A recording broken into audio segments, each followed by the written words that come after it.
ಇವತ್ತು ಕಾಂಗ್ರೆಸ್ ಪಕ್ಷ ಇಷ್ಟು ವರ್ಷಗಳ ಆಡಳಿತ ನಡೆಸಿದಾಗಲೂ ಸಹ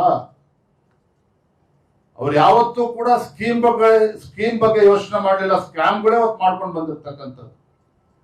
ಹಾಗಾಗಿ ಇವತ್ತು ಪ್ರಧಾನಮಂತ್ರಿಗಳ ನರೇಂದ್ರ ಮೋದಿಜಿಯವರ ಒಳ್ಳೆ ಕೆಲಸಗಳನ್ನ ಸಹಿಸಿಕೊಳ್ಳೋದಕ್ಕೆ ಇವತ್ತು ಕಾಂಗ್ರೆಸ್ ಪಾರ್ಟಿಗೆ, ರಾಹುಲ್ ಗಾಂಧಿಗೆ, ಸಿದ್ದರಾಮಯ್ಯನವ್ರಿಗೆ ಆಗ್ತಾ ಇಲ್ಲ.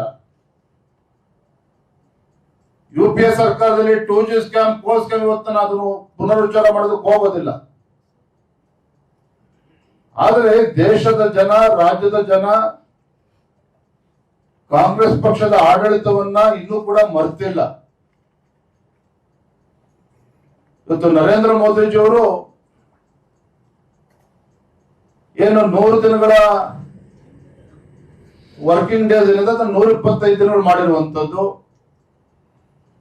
ಕನಿಷ್ಠ 60 ದಿನಗಳು ಕೃಷಿ ಚಟುವಟಿಕೆ ನಡೆಯುವಂತ ಸಂದರ್ಭದಲ್ಲಿ ರೈತರಿಗೆ ಅನಾನುಕೂಲ ಆಗಬಾರ್ದು ಅಂತೇಳಿ ಆ ಸಂದರ್ಭದಲ್ಲಿ ನಿಲ್ಲಿಸಿರುವಂತದ್ದು, ಮತ್ತೇನು ಗ್ರಾಮ ಪಂಚಾಯತಿ ಮಟ್ಟದಲ್ಲಿ ತೀರ್ಮಾನಗಳು ಆಗ್ತದೆ ಅದು ಮುಂದೆನೂ ಕೂಡ ಹೊರೀತದೆ. ಇಲ್ಲಿ ಯಾರನ್ನೂ ಕೂಡ ಗ್ರಾಮ ಪಂಚಾಯತಿ ಅಧಿಕಾರವನ್ನ ಕಿತ್ಕೊಳ್ಳುವಂತ ಕೆಲಸ ಕೇಂದ್ರ ಸರ್ಕಾರ ನರೇಂದ್ರ ಮೋದಿಜಿ ಅವರು ಮಾಡ್ತಾ ಇಲ್ಲ.